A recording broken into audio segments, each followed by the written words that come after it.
அனைவருக்கும் வணக்கம். நம்ம டெஸ்ட் பேட்சுக்கு கொடுக்கக்கூடிய மெட்டீரியலை எப்படி படிச்சுட்டு ஃபைனல் ரிவிஷனுக்கு எப்படி ஹிண்ட்ஸ் எடுக்கிறதுன்னு ஒவ்வொரு டாப்பிக்காக பார்க்கலாம்.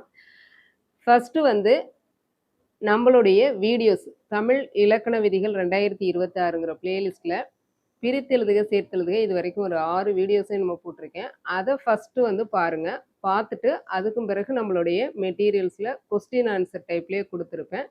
அதை ப்ராக்டிஸ் பண்ணிவிட்டு அதுக்கும் பிறகு என்ன பண்ணுங்கள், இது மாதிரி நீங்கள் மைண்ட் மேப்பும் கொடுத்துருக்கேன். மைண்ட் மேப்பை நீங்கள் உங்களுடைய நோட்டில் ட்ரா பண்ணிக்கிடுங்க.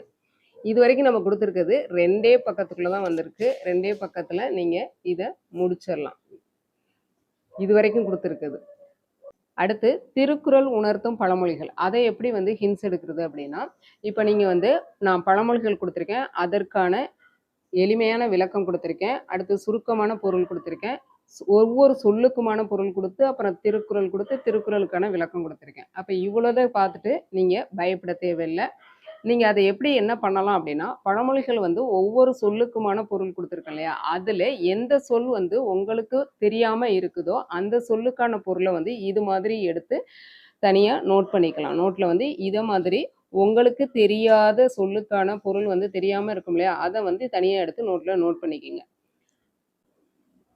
அதே மாதிரி திருக்குறளுக்கு என்ன பண்ணுங்க, இந்த மாதிரி ஒவ்வொரு சொல்லுக்கும் உங்களுக்கு தெரியாத சொல்லுக்கான பொருள் இருந்தது அப்படின்னா அந்த மாதிரி ஒவ்வொரு சொல்லுக்கும் உள்ள பொருளை எடுத்து எழுதிக்கிங்க.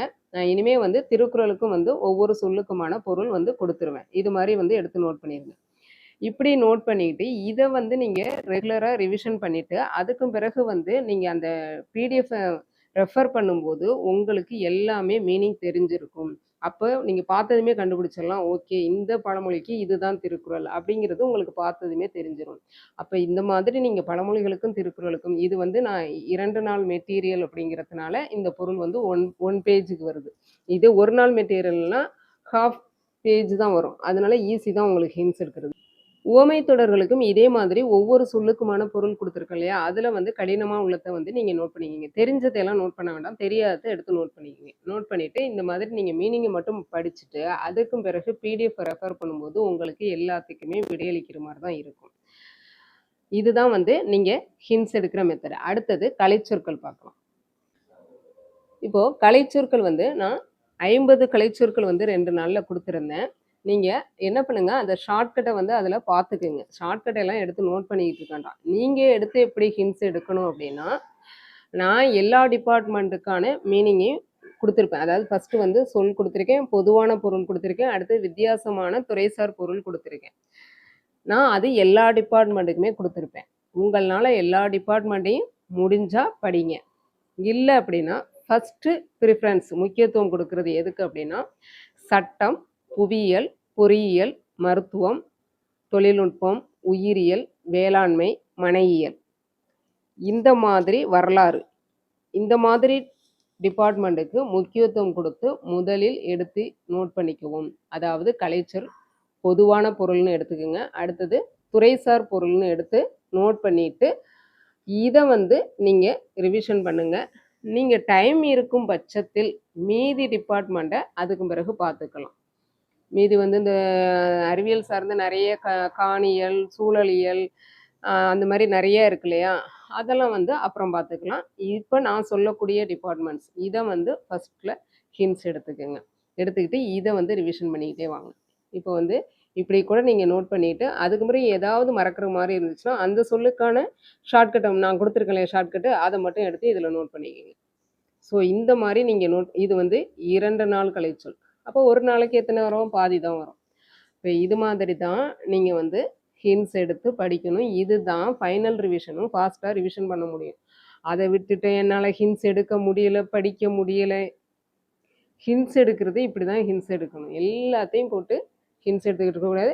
அதே மாதிரி நீங்கள் நான் சாம்பிளுக்கு தான் இதெல்லாம் எடுத்து காமிக்கிறேன். நீங்கள் எல்லாத்துக்குமே எனக்கு மைண்ட் மேப் எல்லாத்துக்கும் கொடுத்துருவேன். ஹிண்ட்ஸ் எடுக்கிறது இப்போ இது இருக்குது இல்லையா, இப்போ நான் துறைசார் மீனிங் எடுத்துக்கோங்கன்னு சொல்லிட்டேன். என்னென்ன டிபார்ட்மெண்ட்டுக்குன்னு முக்கியத்துவம் கொடுத்துட்டேன். அப்போ அதை பார்த்து உங்களுக்கு நோட் பண்ண தெரியாதா? எல்லாருமே நம்ம டிகிரி முடிச்சிருக்கோம். நான் என்னென்ன டிபார்ட்மெண்ட்டுன்னு சொல்லியிருக்கேன். அந்த டிபார்ட்மெண்ட்டை எடுத்து நீங்கள் நோட் பண்ணிக்க. நான் கொடுக்கக்கூடிய மெட்டீரியல்லேருந்து நீங்கள் எடுத்து நோட் பண்ண போகிறீங்க. அடுத்தது அதே மாதிரி இதுவும் வந்து நான் ஒவ்வொரு சொல்லுக்கான பொருள் வந்து குடுத்துருவேன். ஒவ்வொரு சொல்லுக்கான பொருள் வந்து அதிலேயே இருக்கு மெட்டீரியல். அதை எடுத்து தனியா நோட் பண்ண போறீங்க. நீங்க அதையும் வந்து எல்லாத்துக்கும் கேட்டீங்கன்னா, எனக்கு ஒர்க் லோடுக்கு ஏற்கனவே அவ்ளோ ஒர்க் லோடு. நான் வந்து உங்களுக்குள்ள மெட்டீரியலே நான் ஃபில்டர் பண்ணி கடுமையான ஒர்க் பண்றேன். அடுத்தது வந்து உங்களுக்கு மைண்ட் மேப்பும் கிரியேட் பண்ணி குடுக்குறேன். இத மட்டும் வந்து ஒவ்வொரு சொல்லுக்கான பொருள இப்படி எடுத்து நோட் பண்ணிக்கங்க தனியான்னு சொல்றேன். அதையும் நீங்க என்ன சொல்றீங்க? எடுத்து தர சொல்லி சொல்றீங்க. அப்போ வந்து நான் ஹியூமன் பீயிங்கா? இல்ல ரோபோட்டா? அத நீங்களே யோசிச்சு பாருங்க. அதனால நான் இப்படியெல்லாம் குடுக்குறேன். நீங்க இந்தந்த டாபிக்ஸ் வந்து இப்படியெல்லாம் ஹிண்ட்ஸ் எடுத்துக்கங்க. அதாவது பிரித்தெழுதுக, சேர்த்தெழுதுகன்னா மைண்ட் மேப். விதிகள் எல்லாத்துக்கும் மைண்ட் மேப் வந்துரும். விதிகளுக்கு மைண்ட் மேப். பழமொழிகள், உவமை தொடர்கள், திருக்குறளுக்கெல்லாம் ஒவ்வொரு சொல்லுக்குமான பொருள மட்டும் எடுத்து எழுதிக்கங்க. கலைச்சொற்களுக்கு வந்து இந்த மாரி துறைசார் பொருள். அதாவது துறைசாருக்கு என்னென்ன டிபார்ட்மெண்ட் முக்கியத்துவம் அப்படின்னா, சட்டம், பொறியியல், புவியியல், மேலாண்மை. மேலாண்மைனா வணிகவியல், வங்கியியல் வரும். அடுத்தது வந்து மருத்துவம், உயிரியல், வரலாறு இதெல்லாம் வந்து முக்கியத்துவம் வாய்ந்த டிபார்ட்மெண்ட். இதை எடுத்து நீங்கள் தனியாக நோட் பண்ணி இதை ரிவிஷனுக்கு வச்சுக்கோங்க. நான் கொடுக்கக்கூடியத லைட்டாக சும்மா பிடிஎஃபாக பார்த்துக்கிட்டு வாங்க. அதே மாதிரி அதில் உள்ள ஷார்ட்கட்டை யூஸ் பண்ணிக்கோங்க. இந்த மாதிரி பொதுவான பொருள், துறைசார் பொருள்னு சொல்லி தனித்தனியாக நோட் பண்ணி இப்படி படிங்க. இதுதான் நான் வந்து 2 நாளாக உங்களுக்கு கொடுத்த கலைச்சொற்கள் இவ்வளோ தான். ஓகேவா? அதனால வந்து எளிமை தான். நீங்கள் வந்து ரொம்ப நிறையா கொடுக்குறீங்க அப்படிங்கிறதெல்லாம் கிடையாது. நீங்கள் எடுக்கிற விதம், நீங்கள் பார்க்குற கண்ணோட்டம் தான். சைக்காலஜிக்கலாக வந்து நீங்கள் 25 பேஜஸ் அப்படின்னா சைக்காலஜிக்கலாக வந்து பேஜஸை கால்குலேட் பண்ணுறீங்க. நான் அதுக்கு எவ்வளோ ஸ்பேஸ் விட்டு அடிக்கிறேங்கிறத பார்க்க மாட்டேங்கிறீங்க. 2வது அதுக்கு எவ்வளோ விளக்கங்கள் கொடுக்குறேன், அதனால தான் அந்த பேஜஸ் வந்து அதிகமாக போகுதுங்கிறத யோசிக்க மாட்டேங்கிறீங்க. பக்கங்களை மட்டும் கவுண்ட் பண்ணுறீங்க. நான் கொடுக்கக்கூடியது 25 பழமொழிகள் தான். ஒரு நாட்டுப்புறத்துல பயன்படுத்தக்கூடிய ஒரு 25 பழமொழிகள வந்து நம்மனால வந்து அத படிக்கிறது எவ்வளோ நேரம் ஆகும்? ஒரு 10 நிமிஷம் ஆகும். அவ்வளோதான். இதெல்லாம் மீனிங் எல்லாம் தெரிஞ்சது தான் இருக்கும். ரொம்பலாம் அதிகமாலாம் தெரியாததெல்லாம் இருக்காது. இத படிச்சீங்கன்னு வச்சுக்கோங்களேன், இப்ப இந்த மீனிங்க மட்டும் படிச்சீங்கன்னா, உங்களுக்கு 55 பழமொழிகளுக்கான பொருள் தெரிஞ்சிரும். ஓகே, புரிஞ்சிருக்கும்னு நெனைக்கிறேன். இனி வந்து ஹிண்ட்ஸ் எடுக்கிறது எப்படி அப்படின்னு கேட்க வேண்டாம். இதுதான் முறை. இதுதான் ஃபைனல் ரிவிஷனுக்கும் யூஸ் ஆகும். அதே சமயம் உங்களுக்கு நிறைய சொல்லும் பொருளும் இதில் கவர் ஆயிரும். நீங்கள் போய் தமிழ் இலக்கிய அகராதியில் தனியாக சொல்லும் பொருளும் படிக்க வேண்டிய அவசியம் இல்லை. ஏன்னா நான் அவங்க கொடுக்குறது வந்து பழமொழிகள் வந்து சரி, இலக்கியம் இது உவமை தொடர்களும் சரி, இலக்கியங்களில் பயன்படுத்தக்கூடியது தான் கொடுக்குறேன். அப்போ இலக்கியங்களில் பயன்படுத்தக்கூடிய சொல்லும் பொருளும் தான் அவங்க கேட்குறாங்க. அதனால இது வந்து first unit, second unit, third unit, fourth unit எல்லாத்துக்குமே இது யூஸ் ஆகுது. அதனால இதை பயன்படுத்திக்கிங்க. ஓகே, நன்றி.